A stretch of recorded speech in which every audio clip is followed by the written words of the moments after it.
C'est ce que l'islam nous demande tous. On doit reconstruire notre foi.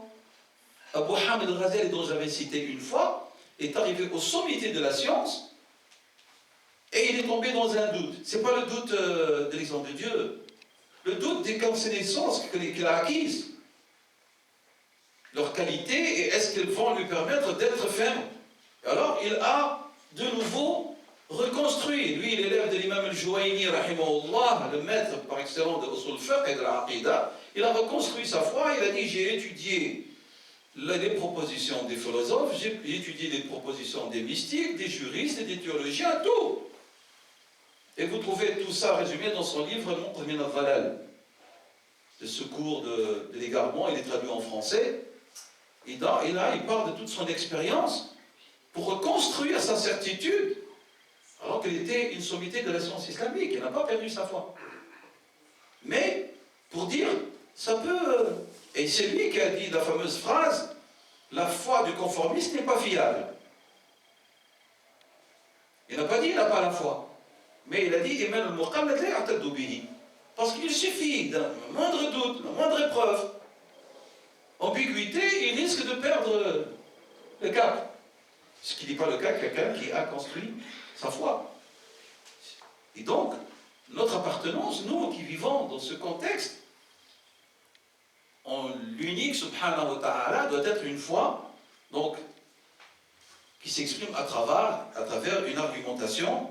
C'est une foi en un Dieu qui n'a pas besoin d'intermédiaire entre lui et ses serviteurs. Un Dieu subhanahu wa ta'ala qui est à l'écoute de ses serviteurs, il est plus proche d'eux que leur veine jugulaire, comme Dieu l'a dit dans le Coran. Un Seigneur subhanahu wa ta'ala qui est par essence miséricordieux, par essence, dont la miséricorde l'emporte sur la colère, subhanahu wa ta'ala. Un Seigneur repentant, qui accepte de repentir ses serviteurs à tout moment, quel que soit leur péché, puisque dans le hadith sacré, Dieu dit, mon serviteur, si tes péchés atteignent les firmaments du ciel, et tu viennes à moi, sans m'associer quoi que ce soit, je t'apporte leur équivalent en pardon. C'est ça l'islam. Donc, un Dieu, subhanahu wa ta'ala, omniscient, qui sait tout et ne s'y paye pas la notion du temps. Il est le premier sans début, comme dans Surat al-Hadid, et le dernier sans fin, subhanahu wa ta'ala. Il a existé alors que rien n'existait avec lui. Il faut croire dans tout ça, sont importants, ces éléments et ces qualités de Dieu qui nous permettent d'avoir de la paix, du réconfort et de la certitude pour traverser les épreuves et la vie avec tous ces bouleversements, changements. C'est ça qui permet aux musulmans d'avoir toujours le cap. Moi, je ne crois pas en des choses, en des individus, en des éléments qui changent sans arrêt. Moi, je crois en Dieu, subhanahu wa ta'ala, al-Qadim. L'ancien dans le sens, c'est-à-dire celui qui est sans début. Et il est, subhanahu wa ta'ala, l'éternel sans fin. Donc tous ces éléments, ça c'est Dieu. Je crois dans une religion qui s'appelle l'islam, qui est la religion de Iqra, de lit. La religion du savoir, sans limite. Bien qu'on n'affirme pas que c'est un hadith, chercher la science ne serait-ce qu'en Chine, mais la sagesse, elle est bonne. Elle est bonne. On ne cesse d'apprendre toute sa vie. Comme a dit l'imam Shafi'i, rahimahullah, chaque fois que je me vois progresser dans le savoir, je me vois en vérité acquérir la certitude que je suis encore ignorant.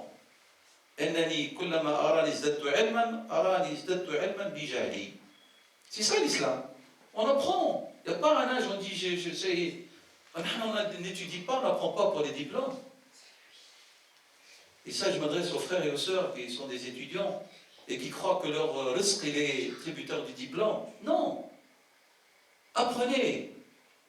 Tant que vous avez l'ambition, la volonté, le désir d'apprendre, apprenez, quel que soit le domaine du savoir, et le risque est entre les mains de Dieu. Vous pouvez devenir un élément éminent parmi l'élite, et vous allez trouver votre risque en tant d'autre chose que celui du domaine de votre qualification. Et il ne faut pas dire à quoi ça sert d'avoir étudié. Mais non, tu as étudié parce que pour ne pas être imbécile et pour faire honneur à ta religion, qui est la religion de l'Irqa. Et oui, les savants musulmans dans le temps, ils étaient des ulama, ils étaient des boutiquiers. Ils faisaient la différence entre l'ilm et le rizq. Abu Hanifa était vendeur de textiles. Imam Malik était commerçant. Al-Qattan, il était cotonnier en Afrique du Nord. Al-Zajjaj, il était vitrier. Il ne faisait pas la relation entre les deux. L'ilm, c'est une chose, et le rizq, c'est autre chose. Et c'est pour ça que les gens étaient tous cultivés. Parce qu'ils savaient que la science a du mérite. Que ce soit la science religieuse ou la science profane, les deux.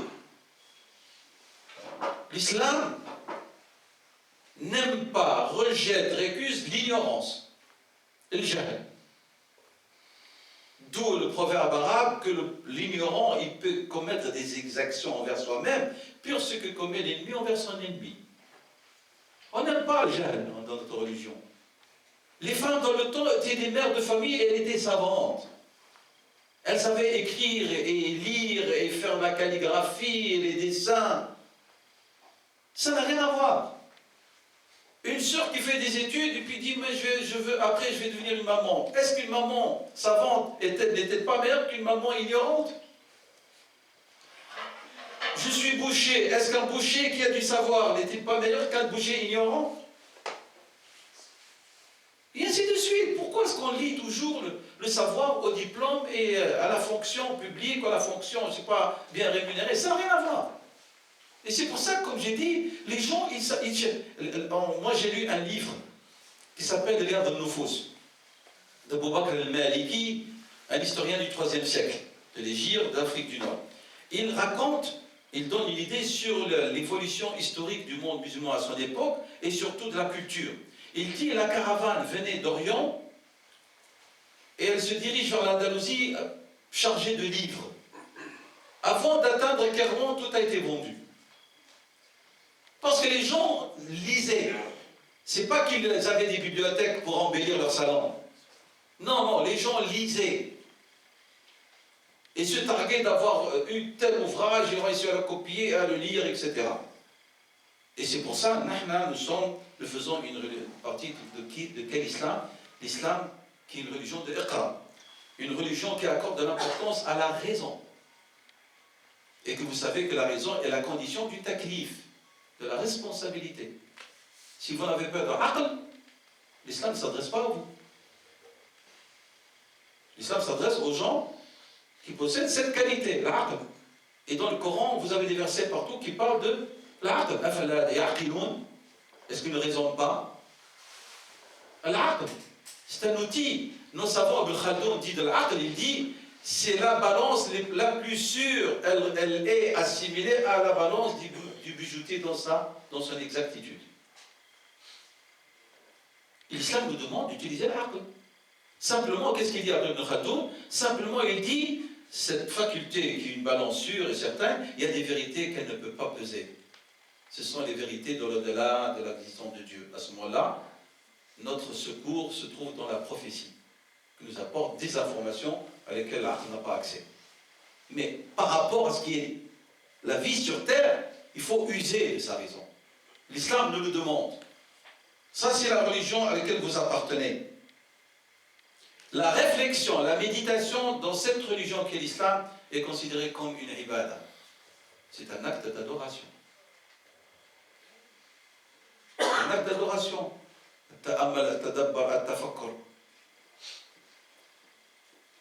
Mais, plus que ça, certains de nos savants disent que At-Tadabbur même est considéré comme une obligation. Vous ne pouvez pas appartenir à Ummat al-Islam et vous ne méditez pas sur les textes fondateurs et vous ne méditez pas sur la création. Vous ne faites pas partie de l'islam, de Ummat al-Muslimin. Tu dois savoir. Tu dois apprendre. Dans le temps, même puisque les cercles de sciences n'étaient pas fermés, puisque les universités premières et les médersa étaient dans les mosquées. Vous avez un spécialiste de l'histoire des médersa musulmanes le regretté Georges Makdissi, spécialiste qui était professeur en Pennsylvanie. C'est un spécialiste de l'histoire des médersa musulmanes. Et moi, j'incite tous mes frères et sœurs à aller, vous trouvez sur le net, etc., vous allez trouver. Hein. C'est un homme qui est d'une grande qualité, objectivité, par rapport à ce domaine de recherche. Et donc, il explique comment fonctionnait le savoir, la transmission du savoir chez les musulmans. Et donc, qu'est-ce qu'il dit? Il dit que, puisque c'est ouvert, les gens qui venaient à la prière du Dhuhr, à la prière du Asr, ben, ils pouvaient, en attendant la prière, s'installer dans les cercles de science. Et alors, en attendant la prière, il y a une acquisition du savoir. Alors, vous trouvez qu'il s'agit d'un homme ordinaire, de la vie de tous les jours. Il est assis dans un cercle de sciences islamiques, dans un cercle de médecine, dans un cercle de mathématiques. Et il est là et il écoute. Et il apprend. Et il apprend des choses nouvelles qui sont utiles. Et c'est pour ça que vous trouvez des gens qui sont de la masse et sont des gens qui ont un savoir, sans pourtant être des maîtres qualifiés. Nous appartenons, notre appartenance à une religion qui a honoré l'être humain. D'où le fait que parmi les caractéristiques de l'islam, la caractéristique de l'humanisme. Selon l'explication musulmane, ce n'est pas l'humanisme tel qu'elle est énoncée dans le discours laïque. L'humanisme, c'est-à-dire l'homme est au centre d'une préoccupation de l'islam. Vous ouvrez le Coran, vous ouvrez la sunna de Rasulullah sallallahu alayhi wa sallam, vous allez trouver que l'homme, c'est lui qui est interpellé, et en même temps, tout le souci est sur l'intégrité morale, physique de l'homme. C'est ça ce qu'on appelle l'insaniya. Une religion, donc, qui s'intéresse à l'homme, son corps, son âme, tout ce qui le compose, et fait de la préservation de la vie de l'homme et de son corps et de sa raison comme une de ses finalités. المقاصد الشريعة حفظ الحياة حفظ العقل حفظ الأنساب la filiation. Donc l'homme est au centre de préoccupation. Un homme honoré que Dieu a considéré dans le message divin comme étant la créature la plus honorée d'entre toutes les créatures à qui Allah a accordé la prééminence sur toutes les créatures. وَلَقَدْ كَرَّمْنَا بَنِي آدَمَ, Dieu dit subhanahu wa ta'ala, nous avons honoré les fils d'Adam et nous leur avons accordé la prééminence sur tout ce que nous avons créé. Donc c'est ça, nous appartenons à une religion qui est une religion par principe de paix. Dieu dit s'il cherche la réconciliation, la paix, eh ben, tu dois y opter. Une religion où Dieu subhanahu wa ta'ala nous appelle vers... J'aime pas le mot tolérance, personnellement. Tolérance, c'est dire je te tolère. Je n'aime pas ce mot. Moi, je dirais plutôt le respect de l'autre. Et l'accepter comme il est. C'est ça. Mais tasamah, si on revient vers la racine arabe, c'est ça sa signification. Mais en français, lorsqu'on vient vers tolérer l'autre, elle n'exprime pas tout le sens musulman ni arabe du terme. At-tasamuhu min as-samahati, en arabe veut dire as-suhula, la facilité. D'où le prophète sallallahu alayhi wa sallam, lorsqu'il a parlé de l'islam, il l'a qualifié comme étant la religion de l'hanifiyat as-samha. Le hanifiyya, le monothéisme, le samha, facile. Un samh, c'est quelqu'un qui est facile d'accès, il n'est pas dur. Il ne rejette pas l'autre. Donc c'est une religion facile lorsqu'on l'appréhende, et elle est facile dans son rapport avec l'autre. Ça, c'est la religion à laquelle nous appartenons. Une religion de la miséricorde. Rahma, envers toutes sortes de créatures humaines, envers tout individu. L'islam répugne la violence, la torture, le fait de nuire aux autres. Et vous n'avez qu'à regarder toutes les prescriptions que notre prophète a imposées à ses compagnons, et après lui, Abu Bakr et Omar, aux musulmans lorsqu'ils partaient pour annoncer l'islam, qui ne doivent pas porter atteinte ni aux femmes, ni aux vieillards, ni aux enfants, ni détruire les églises, ni brûler les terres et les moissons. D'où le fait selon Georges Marcet, spécialiste dans l'urbanisme musulman, il dit que l'islam est une religion bâtisseur. Lorsque vous regardez l'histoire d'autres, vous allez voir quoi? Vous allez voir que lorsqu'on arrive quelque part, on détruit. On détruit. On laisse que les ruines et les décombres. Si vous regardez l'histoire de Futuhat al-Islamiyya, on n'a pas touché ce qui existait, on a rajouté. On a construit le Koufa, Al-Basra, Al-Fustat, Al-Qayrawan, et ainsi de suite. On a rajouté des villes, et les villes existantes n'ont pas disparu. Jusqu'à nos jours. Même avec leurs vestiges qui sont antérieurs à l'islam, pour que les musulmans méditent sur cette histoire-là et passent et ils en tirent des leçons. Les pyramides sont toujours là, et ainsi de suite. Vous n'avez qu'à regarder toutes les ruines, toutes les traces des peuples antérieurs, des nations antérieures, elles sont toujours là, mais les musulmans ont rajouté. C'est une religion qui a bâti. Donc, elle va à l'encontre de tout ce qui est destruction. C'est une religion qui s'annonce comme étant une religion qui authentifie les messages antérieurs et vient corriger ce qui a été modifié. Ça s'appelle, lorsque vous lisez sur le Baqara, Muhayminan ou Musaddiqan. Musaddiq, il vient donner le cachet de ce qui est véridique dans les messages antérieurs, concernant Jésus alayhi salam, concernant Maryam, concernant Sayyidina Moussa et son peuple, concernant Sayyidina Ibrahim, et ainsi de suite, et tous les prophètes messagers de Dieu, et en même temps annoncer qu'il est là pour une continuité du message divin. C'est une religion qui nous appelle à être juste même avec l'adversaire. قال تعالى dans la sourate 5, sourate Al-Maïda, وَلَا يَجْرِمَنَّكُمْ شَنَآنُ قَوْمًا عَلَىٰ أَلَّا تَعْدِلُوا. Que l'injustice d'un groupe de gens, d'un peuple ne vous pousse pas à être vous-même juste. Parce que oui, mais à être, il faut toujours que leur injuste ne vous pousse pas à être injuste. Vous devez être juste. Parce que la justice est un principe chez nous. C'est-à-dire, nous n'avons pas cette idée, je suis juste et bon avec les miens, et avec celui qui n'est pas des miens, je suis injuste et je suis... Non, on n'a pas cette idée-là. On n'a pas ce principe. Pourquoi? Parce que l'islam part du principe, c'est que le mal est un mal en soi, et on ne peut pas se comporter avec l'autre avec le mal, que l'islam rejette. On me demande d'être juste, et bien je le suis avec tout le monde. D'être honnête, et bien je suis honnête avec tout le monde. C'est clair? D'être véridique dans mon discours avec tout le monde. Et même le mensonge n'est toléré que dans des situations bien définies, que le Rasul a bien définies, sallallahu alayhi wa sallam. En étant en état de guerre et de danger, lorsqu'on doit réconcilier entre deux personnes. Mais à part ça, le mensonge, il est banni en islam. On ne peut pas. Nous n'avons pas le principe, la règle que la fin justifie les moyens. Nous n'avons pas ce principe en islam. Nos savants sont tous unanimes que les moyens doivent être permis pour accéder à une finalité permise. C'est non conforme à l'islam. Je ne peux pas user du haram pour la réalisation d'un halal. C'est interdit. C'est interdit. C'est non conforme. J'appartiens à une religion qui, pour moi, est une religion qui ne néglige pas la raison, mais qui ne néglige pas le cœur, qui est essentielle pour la vie intérieure de l'homme, pour sa quiétude interne. On doit allier la réflexion avec le qalb. Il faut donner au cœur son droit. Il faut ne pas oublier que nous sommes aussi une ruh, une âme.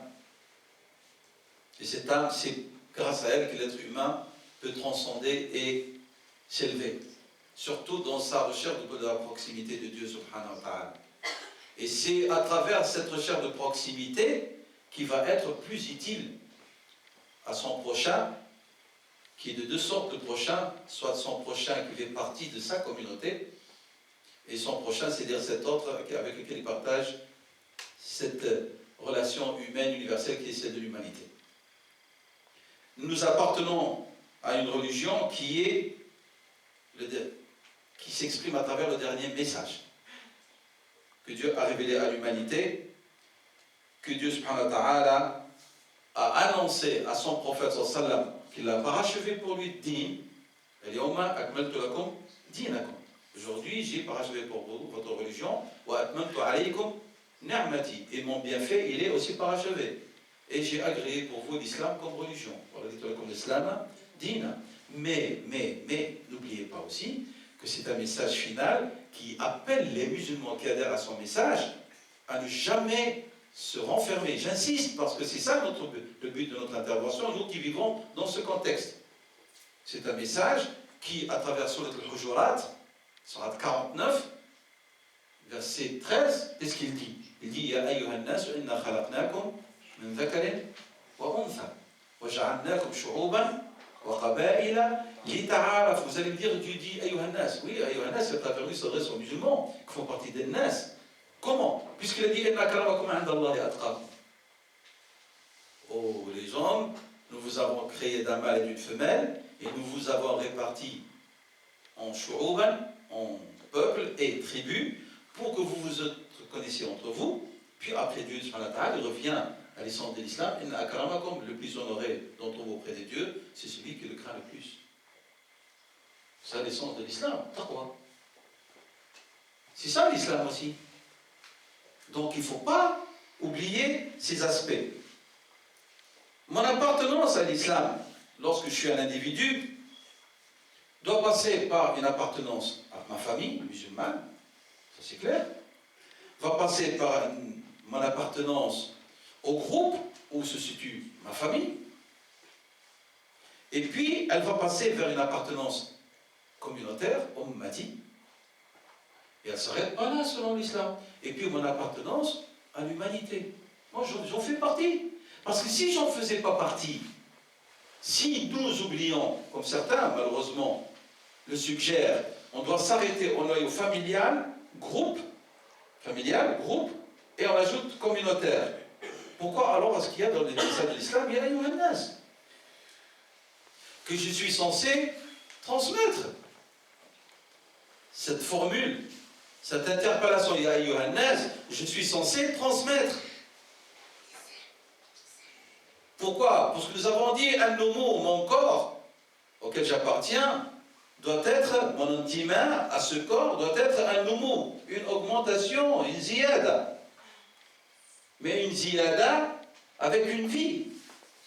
De ma part, je suis un corps qui est vivant et qui appartient à un corps vivant, qui est en augmentation par la qualité, pas uniquement par le nombre, par la qualité, l'élévation dont on a parlé, et par la qualité morale aussi. Donc il ne faut jamais oublier les trois cercles. Les premiers, et puis l'autre, il ne faut pas le mettre à côté. Famille, groupe, umma, humanité. J'appartiens à 4 cercles. Je suis versé, par essence, à aller avec mon message vers l'autre. Ça, c'est pour ce qui est de ce intima.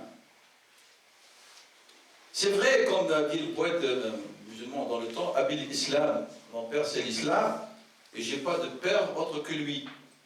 Si eux, ils se targuent d'appartenir à la tribu de Qais de Tamim, c'est vrai, oui. Oui, mais il ne faut pas s'arrêter là. Abil Islam, mais de quel islam parle-t-on? L'islam communautaire, dans le sens, c'est-à-dire, il devient un islam communautaire qui a été réduit maintenant à un islam communautaire maghrébine, communauté pakistanaise, communauté sénégalaise, communauté marocaine, communauté algérienne. Mais non, c'est pas ça l'islam. Cet islam dont on parle qu'il est mon père, à qui j'appartiens et je suis fier d'appartenir, lorsque les autres se targuent d'appartenir à telle tribu, à telle origine, c'est un islam qui, comme on a dit, passe par les trois. Et il a cette volonté. Notre intima à l'islam s'exprime par la shahada, comme vous le savez, les 2 attestations de foi. Et ces 2 attestations de foi nécessitent peut-être même un séminaire, pas une conférence, pour expliquer, veut dire le sens de la ilaha illallah, Muhammadur Rasulullah. Et donc, et ceci engendre bien sûr une soumission avec une vision globale où toute l'existence tourne autour de la notion du monothéisme, du tawhid.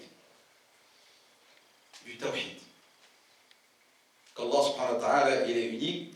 Et donc ce tawhid, quand vous avez regardé le mot tawhid, il y a wahhada yuwahhidu, Tawhid pour nous, c'est pas Tawhid al-Muslimin faqat, Tawhid al-Insaniya. C'est l'humanité. Autour de quoi? Autour de l'axe référent qui va lui permettre de vivre dans l'ordre et non pas dans le désordre, comme tout axe qui est utile pour synchroniser le mouvement. Hein. Lorsque vous avez l'axe de la route de la bicyclette, c'est pas une décoration. Hein. C'est cet axe qui permet à la route d'aller vraiment d'une manière ordonnée. Et bien pour nous, le Tawhid est un axe qui va rendre le mouvement de l'humanité et de l'homme un mouvement ordonné. Et donc, l'islam a enclin à aller chercher une unité de l'humanité autour de cet axe commun. Une fois, j'avais dit un mot qui a fait rigoler certains de mes frères et sœurs. Je leur ai dit, une fois j'ai entendu une chanson que beaucoup de... Ici en Europe, aux États-Unis, partout, elle est très connue, c'est celle de Léon, qui chante Imagine. Et alors, qu'est-ce qu'il dit? Il dit qu'il rêve d'un monde où tout le monde doit être uni. J'ai dit, mais l'islam, il a parlé de ça. Où le blanc, le noir, l'africain, l'asiatique, le pauvre, le riche, le cultivé, l'inculte, tout le monde se retrouve autour d'une notion d'égalité où il n'y a personne qui peut se targuer d'être meilleur que l'autre. Parce que l'islam a banni toute référence de prééminence sur l'autre. Vous ne pouvez pas faire valoir ni votre couleur de peau, ni votre origine ethnique, ni votre classe sociale, ni votre intelligence, ni rien du tout, parce que tout ça, c'est un don de Dieu. La seule chose dont vous pouvez être fier, c'est la qualité de votre action. Ça, oui. Et même celle-là, on vous dit, faites attention, soyez modeste, parce que Satan peut glisser par là pour vous faire tomber dans l'orgueil et dans l'ostentation, et tout ce que vous avez fait risque d'être anéanti. Même ça. Et donc oui, on n'imagine pas, comme lui il a dit, imagine. On dit, et c'est une vérité qui a existé et qui a uni autour d'un même principe, cet axe qui unit les hommes, qui a fait que de Bilal, l'Éthiopien, était devenu le frère de Omar ibn Khattab, l'arabe, le frère de Salman al-Farisi, le persan, et de Suhaib, le byzantin. Origines différentes, arabe, byzantin, éthiopien et perse. Tous se sont trouvés frères dans la foi avec des origines différentes, cultures différentes et même statuts sociaux différents. C'est de ça dont on parle. Donc cet élément-là, nous devons le faire connaître aux autres. Nous devons l'annoncer aux autres parce qu'on n'en annonce plus et on n'en parle plus assez. Donc, pourquoi je suis musulman?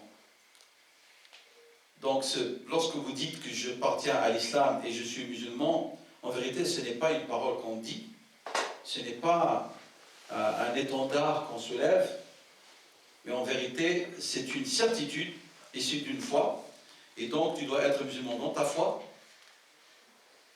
en réalisant la vraie signification du tawhid dans ta manière de penser, de réfléchir et de vivre. 2, que tu dois être musulman dans ta moralité, ton comportement. Et comme vous le savez, notre prophète sallam, il a, dans un hadith qui a différentes versions, résumé son message à cette phrase extraordinaire. Il a dit « Innama bu'istu » très certainement, je n'ai été envoyé que pour achever les nobles vertus. Et vous savez très bien que dans un hadith, le prophète a dit « Al-birru ». Al-birru veut dire la foi aussi, hein. Comme dans Sourate al-Baqarah, « Laysa al-birru an tuwallu wujuhakum ». Al-birru ici veut dire l'iman. Donc la foi, il a dit sallam husnul khuluq. C'est la bonne moralité, c'est le bon comportement. Donc tu n'insultes pas, tu ne vocifères pas, tu n'es pas vulgaire, tu n'es pas quelqu'un qui a la qualité du vice. Tu es une paix pour les autres. Et ça doit se constater dans tes relations avec les autres, qu'on appelle mu'amala. C'est ça ta religion, c'est comme ça que tu es religion. Tu es quelqu'un qui n'est pas injuste, qui n'est pas orgueilleux, qui n'est pas humiliant, qui n'est pas méprisant envers l'autre, qui ne consent pas l'interdit, qui ne s'adonne pas à l'interdit, qui ne triche pas, qui ne corrompt pas les autres. Tous ces éléments sont importants parce que c'est ça le mu'amala. Mu'amala, c'est d'avoir un discours qui est toute paix, tout respect, mais en même temps, c'est quelqu'un qui n'agresse pas ni moralement, ni verbalement, et qui a la qualité d'être honnête partout. Donc la triche, la tromperie est un défaut de foi. Le prophète a dit ça, celui qui triche, il ne fait pas partie des nôtres. Il n'a pas dit celui qui triche les autres. Il dit man rasha. Parce que certains, ils ont rapporté le hadith man rashana, c'est faux. C'est pas man rashana, c'est pas celui qui triche envers les musulmans. Non, le hadith il parle de la triche envers tout individu, tout être humain. Vous met à côté de la foi et cela accuse votre foi. Quelle est notre identité là-dedans? Puisque nous disons que nous appartenons à l'islam, notre identité est-elle nationale, attachée à une patrie? Vous savez très bien que la patrie est une partie des terrains très limitée. Très limitée. Watan, on appelle ça en arabe. Qu'est-ce qui va définir cette identité, cette appartenance? Celui qui va la définir, la délimiter, c'est l'islam, pas le lieu physique. Je répète, ce n'est pas le lieu physique qui détermine votre appartenance. L'appartenance nationale, territoriale, est une limite qui, l'islam, ne participe pas à son acceptation, puisque c'est une religion universelle. Notre identité n'est pas une identité partisane, qui fait en sorte qu'on bafoue la vérité au nom de notre appartenance. Sayyidina Ali, radiyallahu anhu, a émis la sentence suivante. Il a dit, si un musulman tue un non-musulman injustement, il en est tué. Il n'y a pas cette règle, je suis musulman, je suis meilleur que le non-musulman. Et c'est la position d'Abu Yusuf, le Hanafite, et des juristes musulmans. C'est connu ça, vous n'avez qu'à lire dans les livres de droit, vous allez trouver dans les chapitres Aqdiya.